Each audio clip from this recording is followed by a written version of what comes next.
tout le monde, j'espère que vous allez bien. En tout cas, moi, ça va. Donc aujourd'hui, je vais vous faire défiler des vidéos TikTok. Et vous allez me dire en commentaire celles que j'ai pris. Genre, je sais pas si vous avez bien aimé ou pas. Ou je peux faire plus de concepts comme ça. N'hésitez pas à vous abonner, à liker la vidéo. Et à partager. Et abonnez-vous. Voilà. Et je me dis bisous. Et 10 € à Auchan. En vrai, j'avoue que c'est un peu cher en magasin, mais la trousse elle est vraiment bien. Ensuite, je viens d'aller sur Pronote. C'est quoi ces notes catastrophiques encore? J'allais t'en parler. Personne n'a réussi le DS. Tu sais très bien que je m'en fous des autres. Et puis la meilleure note c'est 18. Donc je pense pas qu'il était si dur, hein. je croyais que tu t'en foutais des autres. Me réponds pas. Passe-moi ton téléphone et va réviser. Il y en a. T'es une bonne à rien, sérieux. Ta sœur elle arrive. Je vais vous montrer un peu une vidéo de Miss Angela. Et vous allez me dire laquelle vous avez fait le plus rire.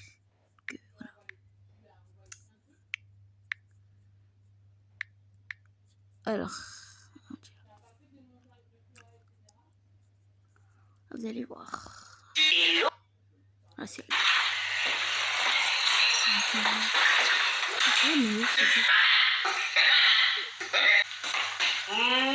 Tu ris. Au lieu de tuer, tu ris. Non, c'est là, j'ai regardé. On va voir si c'est sur la honte. Ça. Bon, du coup, je vais faire tout regarder.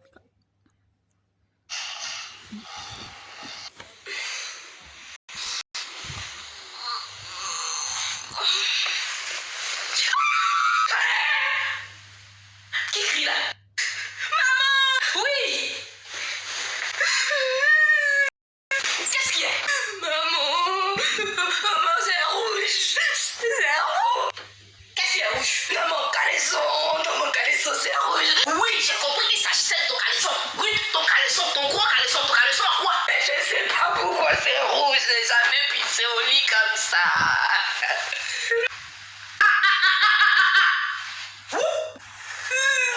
Azou, qu'est-ce que tu fais? Tu danses. Là où tu es là, tu viens de devenir femme. Tu viens d'avoir tes règles. Mes règles? Oui, tes règles. Ça veut dire que si le garçon te frôle, on va t'appeler maman. Tu vas aussi donner à ta bébé. Non, je veux pas d'enfant, je veux pas tomber enceinte. Ah, mais c'est ça. Pour ça, tu n'as qu'à éviter tous les garçons. D'accord. Si tu remarques qu'un garçon veut s'approcher de toi, tu fuis. Fuis avec grand F. Parce que si t'as regardé droit dans les yeux, tu es enceinte. Si t'as parlé, tu es enceinte de jumeaux. Si t'as touché, tu es enceinte des triplés. Et si par malheur, il a vu ton caleçon, là même c'est gâté. Tu es enceinte de ketchuplé. Ketchuplé? 5, ça veut dire 5 bébé. Mais comment je vais faire? Il y a des garçons dans ma classe. Pour les garçons de ta classe, il y a des exceptions. Ça veut dire que tu ne peux pas lui parler au-delà de 2 minutes. Et tout ce qui concerne bien sûr la classe et puis les cours. Oui. Parce que si tu lui parles d'autre chose, bébé.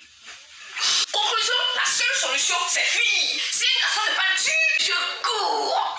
Je veux courir comme j'ai jamais couru dans ma vie. Très bien. Et s'il veut te toucher, je casse sa tête. Non, là, tu vas nous envoyer en prison, hein. On a dit, il faut juste fuir. C'est pour ça que Dieu t'a donné les pieds. C'est pour courir si un garçon te drague. Là, toi, tu vas lever la bureau. Tu vas te laver, puis tu vas m'enlever les draps.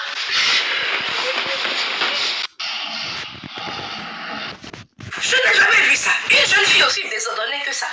Ça encore, c'est moi qui vais ranger. Demain, tu seras chez ton mari. C'est pas moi qui vais venir faire tout ça pour toi. Il faut apprendre à ranger tes affaires. Je n'aime pas le désordre. Vraiment. Hey! Ruth! Maman! Approche. Oui.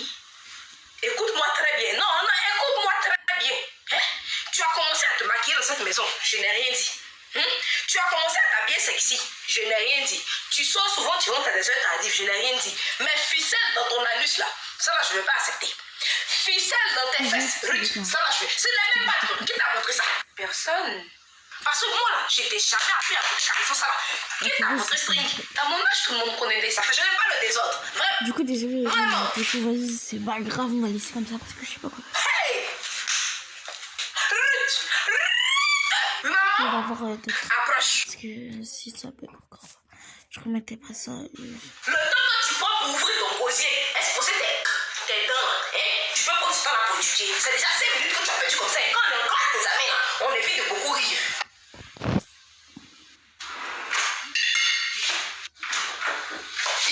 Tu vas manger avant d'aller étudier. Oui. Regardez l'homme. On t'a pas dit que manger plus réfléchi. Les deux vont pas ensemble. On t'a jamais dit ça. Ben, si je mange pas, j'aurai pas de force et je serai pas concentré. Quand le ventre est plein, le cerveau refuse de réfléchir. La plus belle eau, il faut manger comme tu veux. Hein. Mais il ne faut pas échouer cet examen là. Tu es prévenu.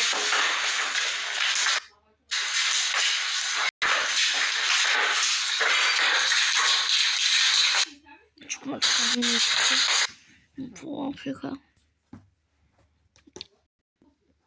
Je viens d'aller sur Pronote. C'est quoi ces notes catastrophiques encore? J'allais t'en parler. Personne n'a réussi le DSL. Tu sais très bien que je m'en fous des autres. Et puis la meilleure note c'est 18. Donc je pense pas qu'il était si dur, hein. Je croyais que tu t'en foutais des autres. Me réponds pas. Oh la dalle. Pareil. Adeline? Je peux te parler un instant? C'est comme ça que ça a commencé. J'ai lu votre texte sur le thème des notes. Tout va bien? J'ai la pression constamment. Ma mère est dure avec moi. Et comme je suis nulle en cours... Adeline, tu n'es pas nulle. Tu ne peux pas exceller dans tous les domaines. La commande du baril. Le mur. Si, je vais le mettre contre le mur.